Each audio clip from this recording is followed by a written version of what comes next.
ব্যবহার করে। হ্যাঁ, আজকে কথা বলবো মহিলাদের ব্যবহৃত কন্ডোম নিয়ে। আগে জানতে হবে যে আসলে কন্ডোমের ব্যবহারটা কি বা কেন এটি গুরুত্বপূর্ণ, বিশেষ করে মহিলাদের জন্য কেন বলা হচ্ছে।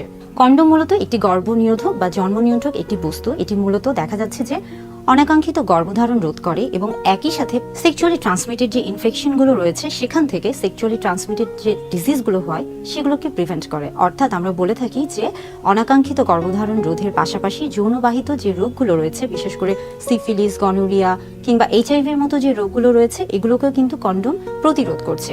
অর্থাৎ জন্ম নিয়ন্ত্রক যে পদ্ধতিগুলো রয়েছে তার মধ্যে কিন্তু শুধুমাত্র কন্ডোমেরই একই সাথে দুটি কাজ করে থাকে। অর্থাৎ কন্ডোমের ব্যবহার অত্যন্ত গুরুত্বপূর্ণ। মহিলাদের জন্য যে কন্ডোম রয়েছে সেটি দেখতে কেমন? মহিলাদের জন্য যে কন্ডোম রয়েছে সেটি মূলত দেখা যায় যে এটি একটি রাবারের মতো নরম পিচ্ছিল এক ধরনের পদার্থ দ্বারা তৈরি, ল্যাটিক্স জাতীয় একটি পদার্থ দিয়ে তৈরি। এটা মূলত দেখা যায় যে এটার এক পাশ বন্ধ থাকে এবং এক পাশ খোলা থাকে। যে পাশটি বন্ধ থাকে এটাকে আসলে যোনির ভিতরে প্রবেশ করাতে হয় এবং যে পাশটি খোলা থাকে সেটি মূলত যোনির বাহিরে থাকে। মহিলাদের কন্ডোম ব্যবহারের ক্ষেত্রে সবার প্রথমে যে প্যাকেটের গায়ে যে নির্দেশনা রয়েছে সেটিকে ভালোভাবে পড়ে নিতে হবে এবং এটি যখন আপনি ছিঁড়বেন, অর্থাৎ প্যাকেটটি যখন আপনি খুলে কন্ডোমটি বের করবেন, সবসময় খেয়াল রাখবেন এটিকে যেন কোনো ধারালো ছুরি বা কেচি দিয়ে কাটা না হয়। সবসময় এটিকে হাত দিয়ে আস্তে করে সেখানে একটা তীর চিহ্ন দেওয়া থাকে, এই তীর চিহ্ন জায়গা থেকে ধরে আস্তে করে সেটিকে কাটবেন, তাহলে কন্ডোমটি সুরক্ষিতভাবে বের হয়ে আসবে। আপনি যদি তাড়াহুড়ো করেন বা ধারালো কোনো কিছু দিয়ে কাটার চেষ্টা করেন সেক্ষেত্রে কন্ডোমটি কিন্তু ছিঁড়ে যেতে পারে এবং এটার যে কার্যক্ষমতা রয়েছে সেটি কিন্তু নষ্ট হয়েও যেতে পারে। বাজারে বিভিন্ন ধরনের কন্ডোম পাওয়া যায়, বিশেষ করে দেখা যাচ্ছে যে ল্যাটেক্সের যে কন্ডোমগুলো রয়েছে সেগুলো কিন্তু সবচেয়ে বেশি বহুল প্রচলিত। তবে ল্যাটেক্সের যে কন্ডোমগুলো রয়েছে এই ক্ষেত্রে কিন্তু অনেকের একটা অভ্যাস রয়ে থাকে যে কন্ডোম ব্যবহারের ক্ষেত্রে অনেকে মনে করেন যে আলাদা করে বেশ কিছু পিচ্ছিল পদার্থ, বিশেষ করে লুব্রিকেন্ট জাতীয় তেল বা ঝিলি বা এ ধরনের কোনো কিছু ব্যবহার করতে হবে। আসলে আপনি যদি বিশেষ করে এই যে ল্যাটেক্স জাতীয় যে পদার্থগুলো রয়েছে এখানে যদি আপনি পিচ্ছিল পদার্থগুলোকে ব্যবহার করেন সেক্ষেত্রে কিন্তু কন্ডোমের যে কার্যক্ষমতা সেটা কিন্তু হয় নষ্ট হয়ে যায় কিংবা কমে যায়। যার কারণে কন্ডোম যদি ব্যবহার করে থাকেন সেক্ষেত্রে কিন্তু আলাদা কোনো লুব্রিকেন্ট ব্যবহার করার কোনো রকমের প্রয়োজন পড়ে না। অনেকের মাঝখানে একটা ধারণা থাকে যে কন্ডোম ব্যবহার করলে স্বাভাবিকভাবে তার যে যৌন তৃপ্তি বা সুখটা সে পেত সেটা হয়তো বা সম্পূর্ণভাবে পাবে না কিংবা সেটা কমে যাবে।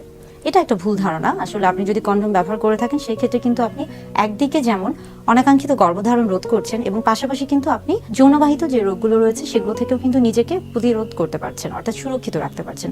তাহলে সেই ক্ষেত্রে কিন্তু আপনি যখন আসলে সুরক্ষিত থাকছেন সেই ক্ষেত্রে কিন্তু আপনার যে যৌন সুখটা, এটা কিন্তু তৃপ্তিটা কিন্তু আপনি স্বাভাবিকভাবে আরো ভালো হওয়ার কথা, আনন্দটা আরো বেশি টেনশন ফ্রি বা ঝামেলামুক্ত হওয়ার কথা। কন্ডোমের ক্ষেত্রে দেখা যাচ্ছে যে যারা কন্ডোম ব্যবহারে, বিশেষ করে মহিলারা যারা নতুন করে কন্ডোম ব্যবহার করতে চান বা কন্ডোম ব্যবহার শুরু করেন, প্রথম দিকে হয়তো বা আপনাদের কাছে এটি একটু ঝামেলাকর মনে হতে পারে, কিন্তু আস্তে আস্তে আপনি যখন এটি চর্চা করবেন তখন কিন্তু এটা আপনার কাছে খুবই সহজ হয়ে যাবে। মহিলাদের কন্ডোমের ক্ষেত্রে দেখা যায় যে এই কন্ডোমটি সহবাসের পূর্বে ব্যবহার করতে হয়। তবে এটার একটা সবচেয়ে ভালো দিক এটা কিন্তু সহবাসের প্রায় 10 থেকে 12 ঘন্টা আগেও পরিধান করে রাখা যায়। তো এটা আসলে আপনার উপর নির্ভর করছে যে আপনি কন্ডোমটি কখন ব্যবহার করবেন, ঠিক সহবাসের আগ মুহূর্তে করবেন নাকি আপনি আগে থেকে একটা পূর্ব প্রস্তুতি নিয়ে থাকবেন, এটা সম্পূর্ণ আপনার উপর। কন্ডোম ব্যবহারের ক্ষেত্রে আরেকটি গুরুত্বপূর্ণ দিক কন্ডোমের ক্ষেত্রে কিন্তু শরীরের হরমোনের কোনো তারতম্য হয় না। অনেক সময় দেখা যাচ্ছে যে জন্ম নিয়ন্ত্রণের যে পদ্ধতিগুলো রয়েছে তার মধ্যে বিশেষ করে হরমোনের যে পিলগুলো বা বড়ি অনেকে খেয়ে থাকেন, সেই ক্ষেত্রে অনেকের শরীরে হরমোনের একটা তারতম্য দেখা যায়, কিন্তু কন্ডোমের ক্ষেত্রে কিন্তু এই ধরনের কোনো তারতম্য দেখা যায় না। সেই ক্ষেত্রে কিন্তু আপনি একদম ঝামেলামুক্ত অর্থাৎ টেনশন ফ্রি ভাবে এটি ব্যবহার করতে পারেন। অনেকেই প্রশ্ন করে থাকেন যে আসলে যদি মহিলারা কন্ডোম ব্যবহার করে সেই ক্ষেত্রে কি পুরুষদেরও কন্ডোম ব্যবহার করতে হবে কিনা, বা দুজনই কি একসাথে কন্ডোম ব্যবহার করবেন?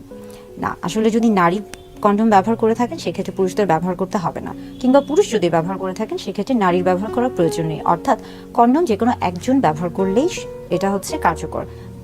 বরং আপনারা যদি দুজন কন্ডোম ব্যবহার করে থাকেন সেই ক্ষেত্রে কিন্তু দেখা যায় যে একটা ঘর্ষণের সৃষ্টি হতে পারে, কিংবা এখানে কিন্তু একটা লুব্রিকেশন বা সেটা একটা অভাব দেখা দিতে পারে, এবং ঘর্ষণের ফলে কিন্তু অনেক সময় এই কন্ডোমটা ছিঁড়ে বা ফেটে যেতে পারে, যার ফলে যে কার্যক্ষমতা আছে সেটা নষ্ট হয়ে যেতে পারে বা কমে যেতে পারে। তাই কন্ডোম শুধুমাত্র একজনের ব্যবহার করলেই হবে। অনেক মহিলারাই প্রশ্ন করেন যে গর্ভাবস্থায় কিংবা মাসিকের সময় কন্ডোম ব্যবহার করা যায় কিনা। হ্যাঁ, গর্ভাবস্থায় কিংবা মাসিকের সময় অবশ্যই কন্ডোম ব্যবহার করা যায়। তবে সবসময় খেয়াল রাখতে হবে যে আপনার গর্ভাবস্থায় অন্য কোনো সমস্যা আছে কিনা, কিংবা মাসিকের সময় আপনি অন্য কোনো সমস্যার মধ্যে আছেন কিনা বা কোনো ঝুঁকিতে আছেন কিনা, সেটা অবশ্যই আপনি চাইলে একজন চিকিৎসকের পরামর্শ নিয়ে তারপরে আপনি